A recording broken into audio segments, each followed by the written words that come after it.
kuna kitu kinachomuunganisha mtu wa swala tano anayesali kila siku na mtu anayesali Jumamosi na mtu ambaye anaenda kanisani Jumapili na mtu yule asiyemfahamu Muumba kabisa. Usipoelewa jambo hili, utaendelea kuwa mtumwa wa fikra kwenye maisha yako yote. Je, umewahi kufahamu ya kwamba mamilioni ya watu wanaabudu uumbaji badala ya kumwabudu aliyeumba?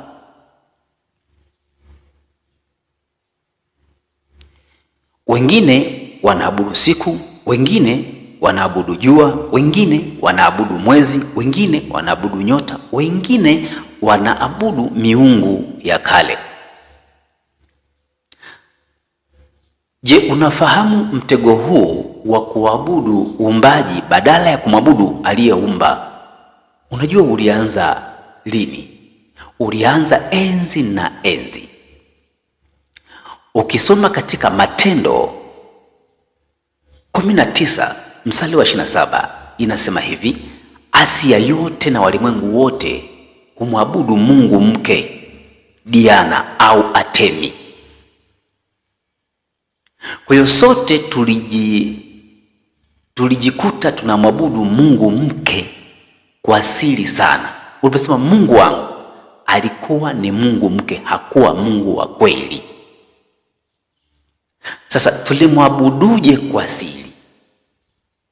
Ukisoma katika Ufunuo 12 mstari wa 1 asema, ikaonekana ishara mbinguni, mwanamke aliyevikwa jua, mwezi ulikuwa chini ya miguu yake na taji ya nyota 12. Kwa hiyo tulimwabudu kwa kupitia ishara hizi zifuatazo: jua, mwezi na nyota, kwa siri sana. Kwa wale wanaoenda kanisani Jumapili, Jumapili kwa Kiingereza inaitwa Sunday. Sunday ni muunganiko wa maneno mawili, sani kujumulisha day, unapata Sunday kwa maana siku ya jua. Ukisoma katika Ezekieli 8:16 sauti ya Muumba inasema hivi: wakalipa kisogo hekalu la Muumba, wakaanza kuliabudu jua kwa kuelekea upande wa mashariki. Jambo hili Muumba alichukizwa nalo. Ukienda katika baadhi ya majengo ya kuabudia utakuta wengine kuna ishara ya mwezi na nyota, ni yule yule mungu mke kwa siri sana.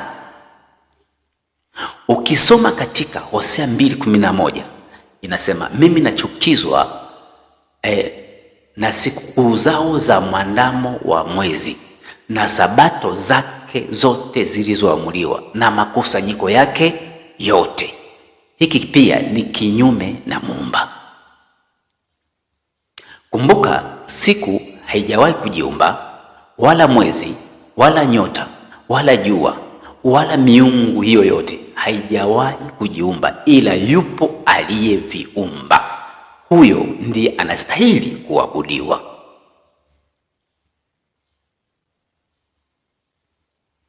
Sasa nani yuko nyuma ya huu mtego?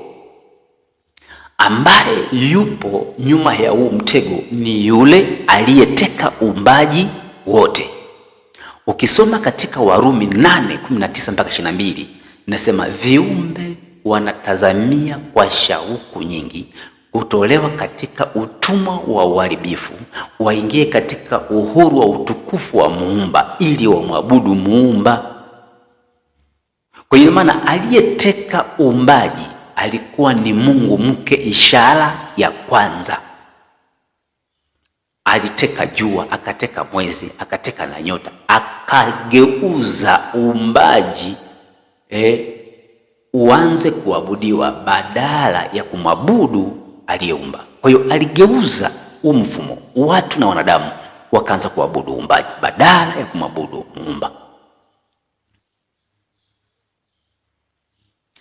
sheria ya moyo inasema hivi, ukisoma katika vitabu vyote, Korani na Biblia, katika Korani 41:37 inasema msisujudie jua wala msisujudie mwezi.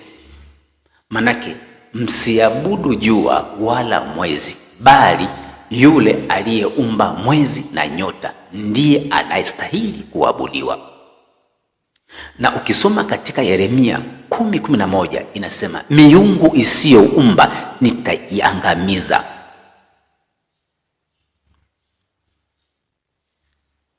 Ndugu zangu, mimi nakupa jicho la ndani, jicho la moyo, ambapo hata we hujawahi kufikiria kwa nini Yesu katika Yohana 4:21-23 alimwambia yule mama, anamwambia mnaabudu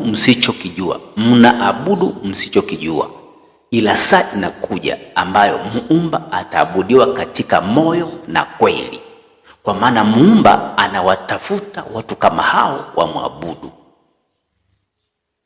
Kwa mahali pa kutafakari, kwa nini Yesu alisema mnaabudu msichokijua? Alifahamu anayeabudiwa ni Mungu mke aliyeteka jua, mwezi na nyota. Jua manake nini? Jua manake sayansi, mwezi manake uumbaji, nyota manake makusanyiko yote yalikuwa chini yake. Kwa hiyo si majira tena ya kuanza kuabudu uumbaji. Naomba wote tutoke, asiwepo wa kumcheka mwenzake, kwa sababu wote tulikuwa hatufahamu. Ni majira ya uumbaji wote kumwabudu aliyeumba. Kwa mujibu wa Zaburi 98:4-8, anasema akaona milima inaimba, mito inampigia makofi. Kwa hiyo kusudi la muumba, aliumba uumbaji ili umwabudu, sio uumbaji uabudiwe. Hapana. Wewe ambao unaendelea unaona ni rahisi sana kufuata umfumo, na kama umenielewa vizuri, naomba udondoshe maoni yako hapo au comment hapo, na ushare hii video kwa wale wengine ambao wanaendelea kuabudu uumbaji badala ya kumwabudu muumba, waweze kuelewa somo hili.